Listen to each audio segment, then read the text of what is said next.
ഒരുപാട് കാലത്തെ കാത്തിരിപ്പിന് ശേഷം ഗുരുവായൂരപ്പന്റെ അടുത്തേക്ക് ഒരു യാത്രയുണ്ട്.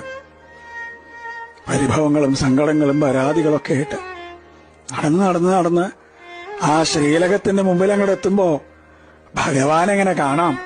ശംഖും ചക്രവും ഗതയും പങ്കജവുമായിട്ട് ചക്രവർത്തി ഭാവത്തിലുള്ള ഭഗവാന്റെ രൂപം അതങ്ങോട്ട് കാണുമ്പോ കണ്ണ് നിറഞ്ഞൊഴുകും, തൊണ്ടയിടറും, എല്ലാം മറന്നുപോവും.